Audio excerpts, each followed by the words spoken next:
The City of Phoenix holds community budget hearings throughout April, allowing residents to comment and make suggestions on the city manager's trial budget before final decisions are made. This public discussion is among the reasons the city's budget so closely matches the community's highest priorities each fiscal year. So I just want to welcome all of you and thank you all for taking the time out of your busy schedules to come to our youth budget hearing. It is important for the City of Phoenix to hear from the youth in our community and what you all think we as a city should be doing. We do hold 17 budget hearings. This is the last week of the hearings. We have 2 tonight, 1 more tomorrow. So what the city will do is take all of the input and feedback that we get at each of the budget hearings, and the city manager and staff will take a look at that input, and then we'll take that information to the mayor and council through the budgetary process. We do have city staff here this evening. If city staff could just raise your hands. We do have many departments represented in the audience, from police to parks, libraries. We also have a representative from the mayor's office here with us today, as well as a staff person from Councilman Valenzuela's office in the back as well. I also have budget and research joining me today. And in addition to that, anybody who may need an interpreter, we do have Anna here for interpretation services if need be. So the way that we hold the budget hearings is we're going to show a short video and talk a little bit about where we are as a city with our budget and some of the things that we're looking at this year through the process. And then when the council people arrive, they'll provide some short comments. We'll take any speaker cards. So if there are any youth here that want to speak today, and again, it is important that we hear from you, you can fill out a speaker card and then come up to the mic and provide your comments to us, and we will take those comments. So with that, we'll show the video first, and then we'll start the comments when the council people get here.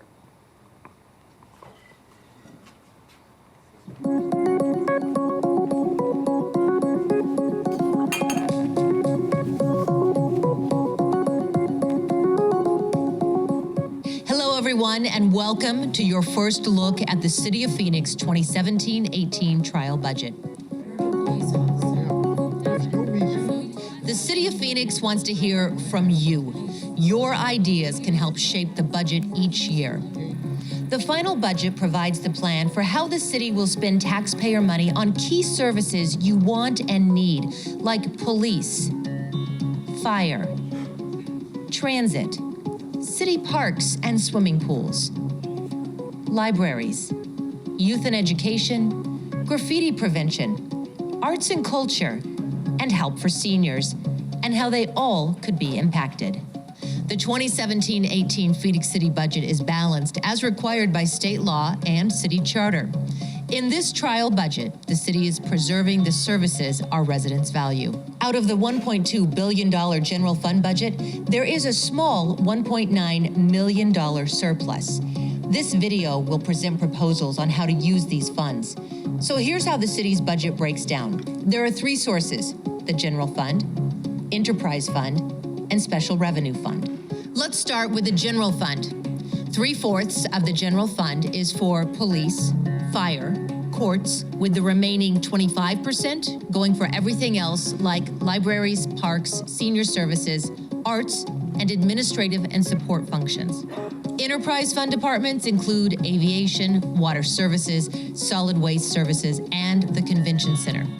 Special revenue funds come mostly from dedicated taxes that must be used for a specific purpose. For example, the Phoenix Parks and Preserves Initiative, also called 3PI, or Transportation 2050. That funding goes for transit, light rail, and streets.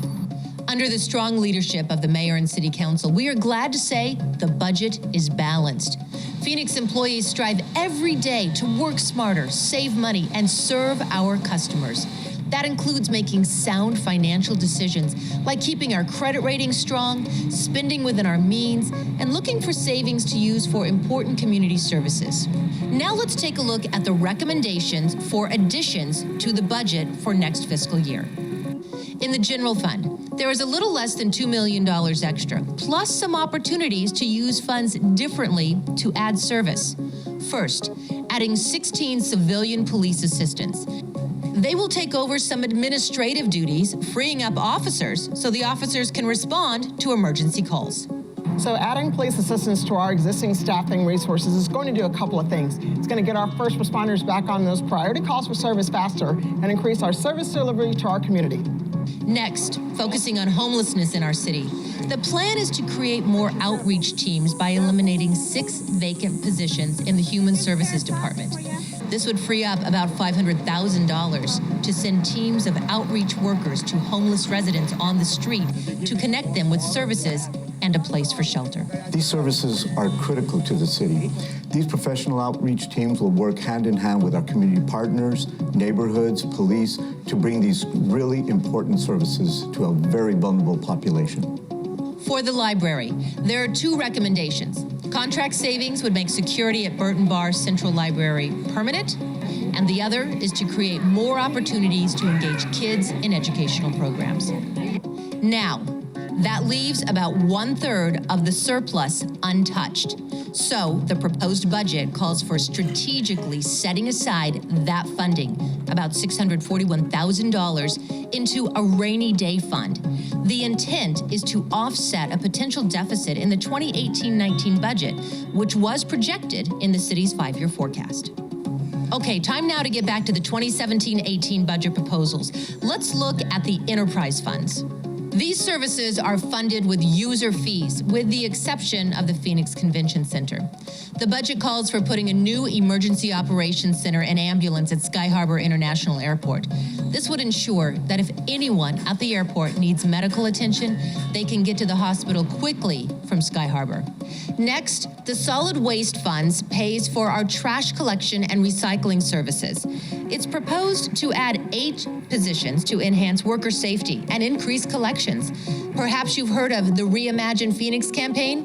This is all part of support for the goal from Mayor and Council to divert 40% of what ends up in our landfills by the year 2020 through recycling, composting, and education.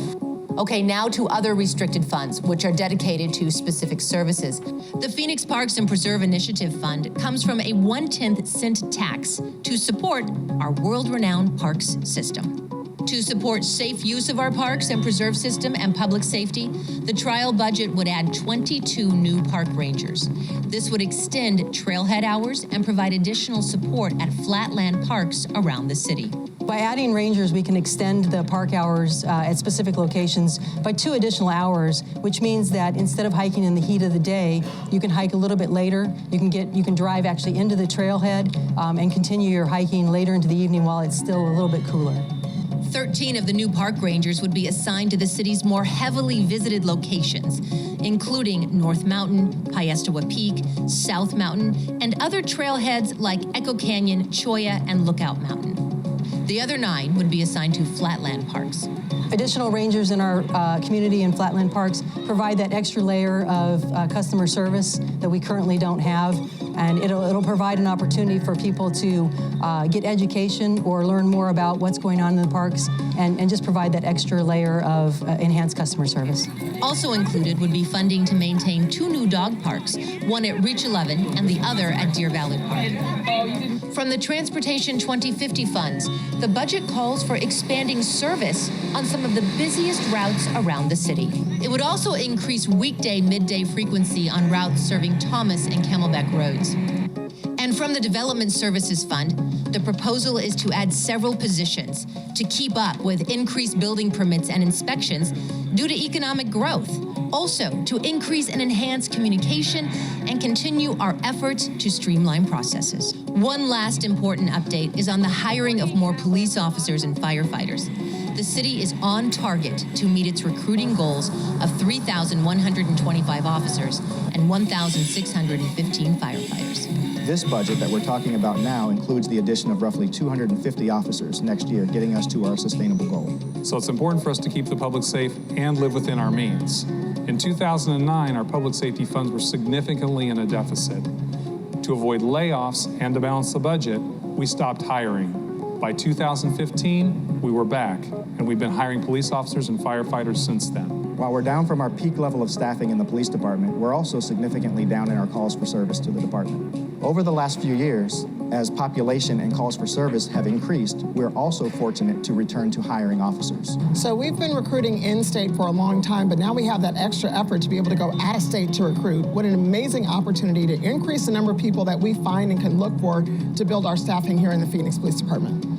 It allows a safe, effective response to whatever emergency is happening in the city of Phoenix. So whether it's a heart attack, if it's a house fire, structure fire, if it's a mountain rescue, is that by having 4-person staffing, it ensures adequate, safe response to meet whatever needs we encounter. Now keep in mind, this year's budget hasn't been adopted just yet.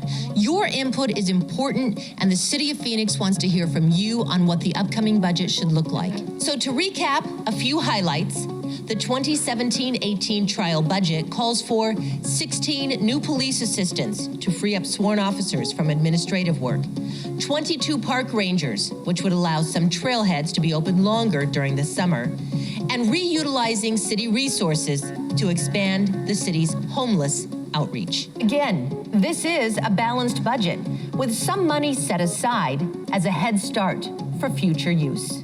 17 public hearings will take place this month across all council districts, and you are encouraged to attend.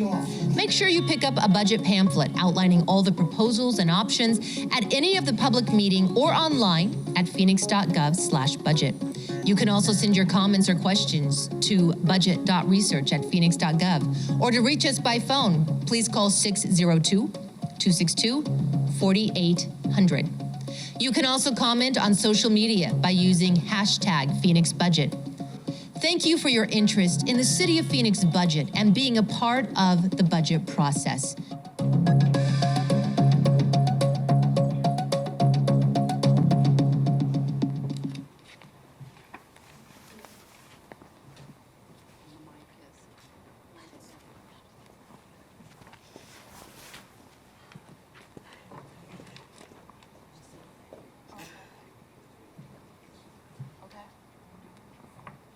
Sure. Sorry. Welcome. Good to see everybody. For me, this is my final budget hearing, and I always want to end it with the youth. So thank you for the youth that are here and those that are participating in the budget process. Really appreciate it. And I'm going to hand it over to my colleague, Councilman Valenzuela. Thank you, Vice Mayor. Thank you all for being here, and thanks for your patience. We just ended an important council meeting, really exciting. We started the process to get light rail into South Phoenix as an example, where we moved forward a project to move downtown forward, all of those things. And the most important thing we can do is what we're doing now. This is the annual budget hearing. I love working with my good friend and our Vice Mayor, Laura Pastor, because I know that there's always going to be an element of our youth and working with our youth. I think about when I was a young parent. I was a very young parent, and I remember taking my son to our first parent-teacher conference, and the teacher was really impressed with how well behaved he was. Now, fortunately, he takes after his mom, But I'll never forget what that teacher told me. I'm a young man, young kid. I was a teen parent. And the teacher says, our children grow up in spite of us, but how they grew up depends upon us. And I never forgot that. But, I use that same quote and that analogy for our city. Whether we are in this room today or not, whether we speak up or not, the process is the process. This is a trial budget.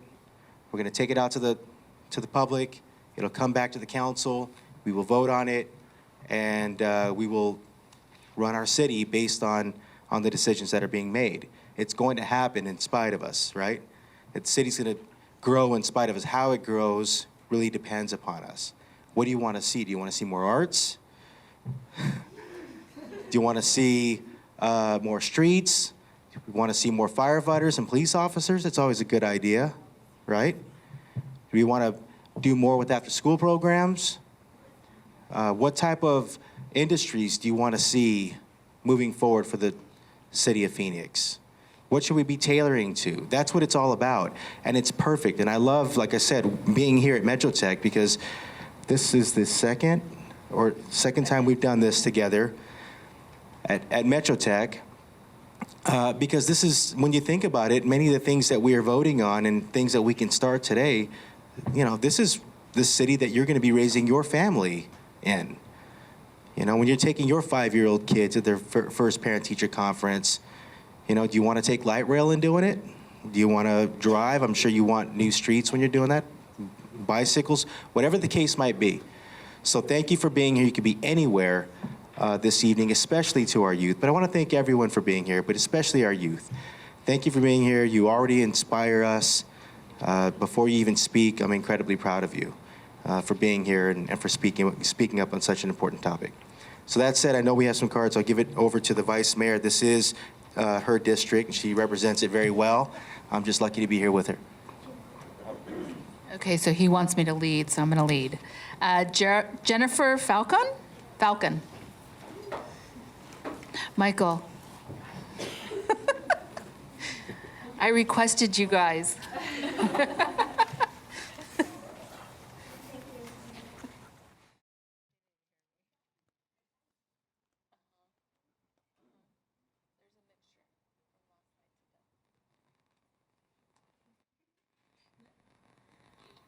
Why does creativity matter? Why does culture matter? Why do young people matter? We are the Youth Arts and Culture Council for the Phoenix of Arts and Culture. I am a storyteller. I am a believer. I am art. I am dramatic. I am an actress. I'm a choral singer. We are young artists and arts advocates from all disciplines who advocate for access to arts and culture for young people in all communities of Phoenix. We believe in expression, youth representation, community, democracy, conversation, access. How do the arts serve me?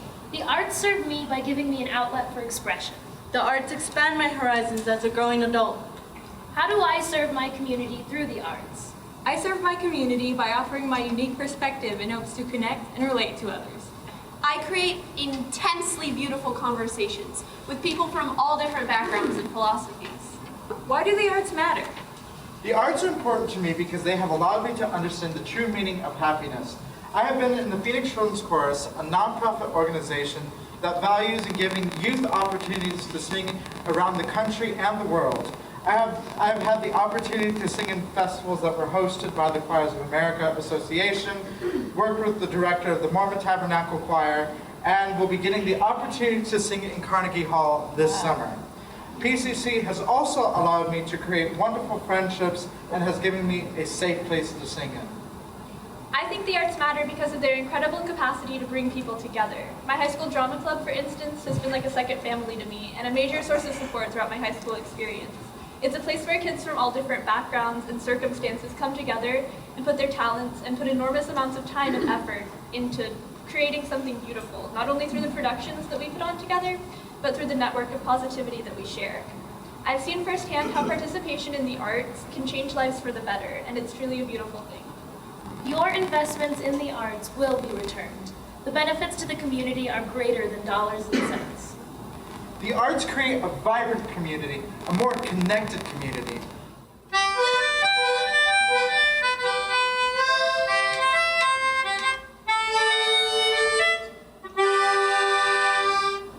How are you serving the arts, your community, and young people? Thank you.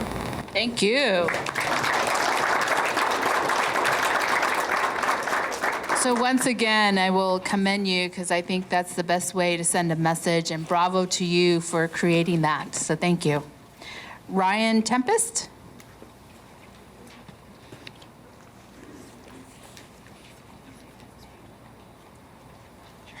Hello.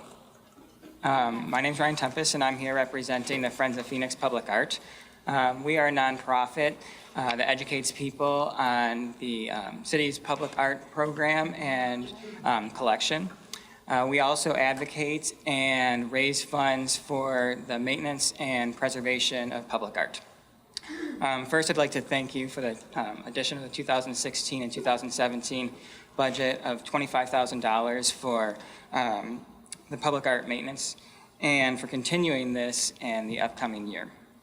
Over the past 30 years, the City of Phoenix has invested millions of dollars in public art. And just like buildings, streets, and other capital improvements, public art requires money to be maintained. The ongoing needs for basic maintenance of our public art is $100,000 annually. But right now, our current budget is $75,000. So we're asking to increase this by $25,000 so that we can meet our ongoing maintenance requirements. While our organization is committed to both raising funds for the bigger ticket and one-time maintenance needs of our public art pieces, we still need the city's help.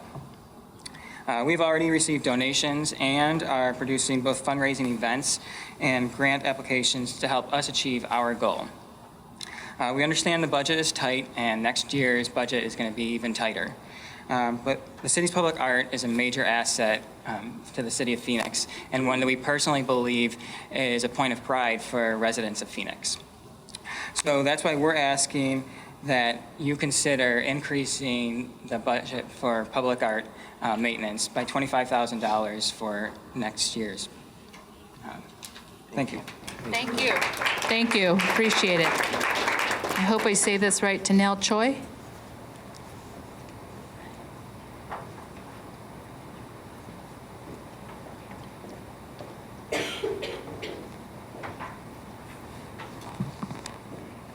Hello, thank you so much for being here and listening to all of us.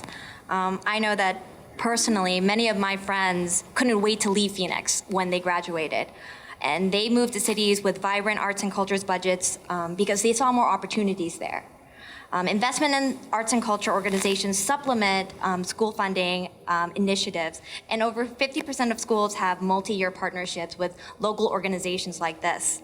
As creativity takes an increasingly stronger role in the workplace, education systems need to be prepared to train these future workforce for creative-based work. The presence of these arts organizations and artists can advance struggling communities by rejuvenating public spaces and improving business vitality. Creative placemaking that involves artists and public arts projects are an effective form of economic development because it focuses on the people, the place, and the cultural values present. I also want to thank you so much for the $60,000 increase to the arts and culture program last year, and any additional funding would help support more grants for those up-and-coming arts organizations to provide these services.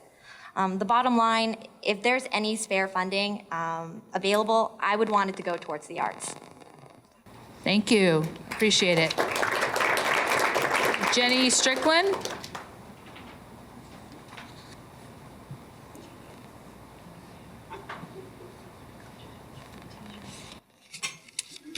Hi there, my name is Jenny Strickland, and surprise, surprise, I'm here to talk about the arts as well.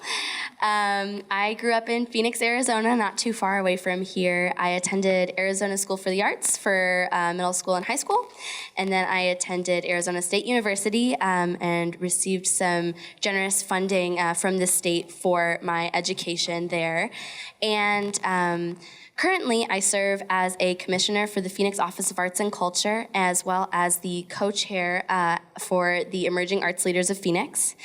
And my first year on the Emerging Arts Leaders of Phoenix, I had a great time getting to know more about our art scene and more about my peers in it and making a lot of new friends. And you'll imagine my sadness when the end of the year came around and over 60% of my board rolled off because they were moving to cities outside of our state that had stronger funding for the arts and had more opportunity for them. So my ask is that if there is additional funding for it to go to the Phoenix Office of Arts and Culture, because I would like my friends to stay here, because I plan on staying here. And I think that we have a lot of friends in the room, obviously, that care about the arts. So I would like to keep them all, especially the amazing youth that are here and are so engaged to have opportunity when they graduate in the city. Thank you. Thank you. Christian Hoyt.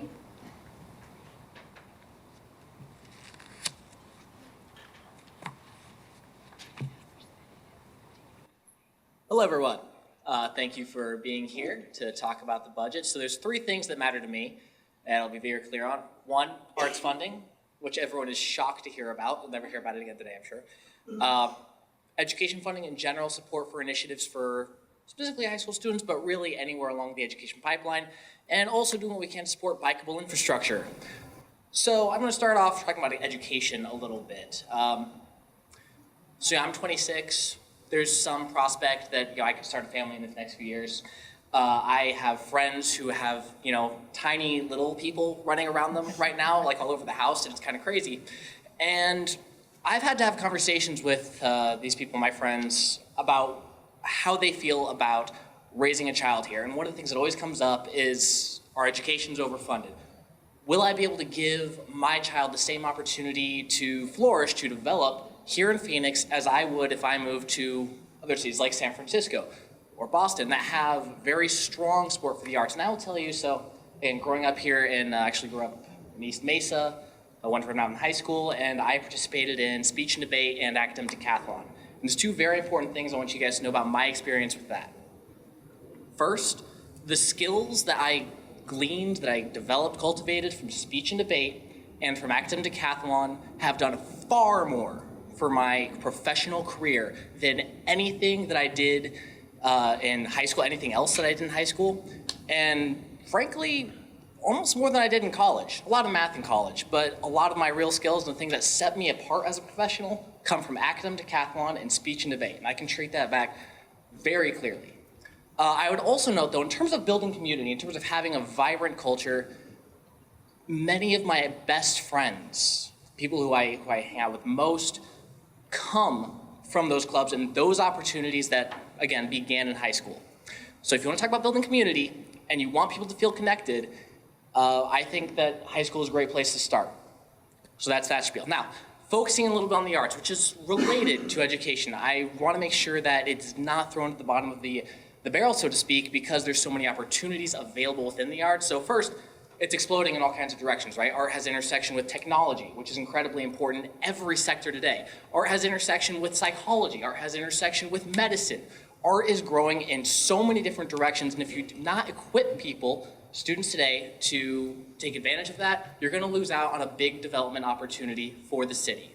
And again, that also ties back to education funding. Now, last thing on a less related note, I'm a big advocate of bikeable infrastructure, and I know that Phoenix has taken several steps to develop bikeable and walkable infrastructure. I want to continue to support that wherever possible. There's many benefits, so really quickly, but I want people to be healthier. I want less wear and tear on our roads, which means lower costs. I think that the urban sprawl is a bit of a mistake because the taxable dollars per square foot, so to speak, are much lower over a large area. And again, you have lower revenue, higher costs. That's a problem. It means less money for everyone to spend on the arts. So that's a thing. And again, I also just like biking. And I think that does tie back into the arts too, because if you create that space where people have good public art, that people want to be, people want to exist, people want to spend money, then you will have a much healthier and vibrant city. So those three things together. Thank you very much. Thank you. Those are all the cards. I'm not sure if we have any other cards. Okay. One more? All righty.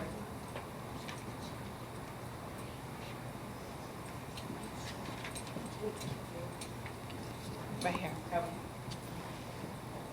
Faye Gray.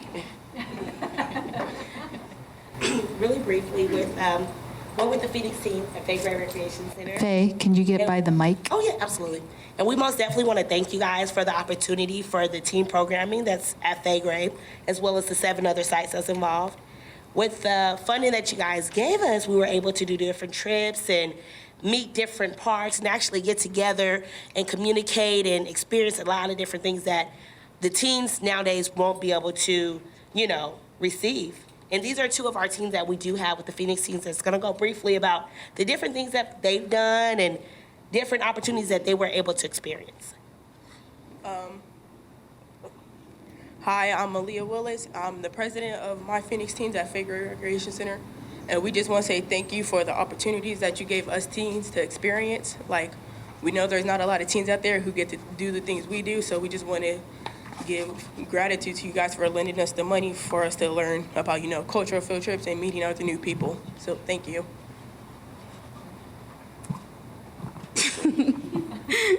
My name is Letty. I'm the vice president of Fairgrave, the Phoenix Teen Group.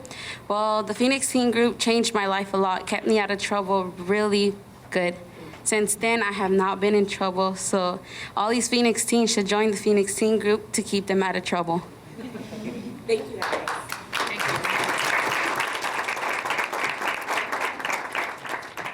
I have no more cards. So what does that mean?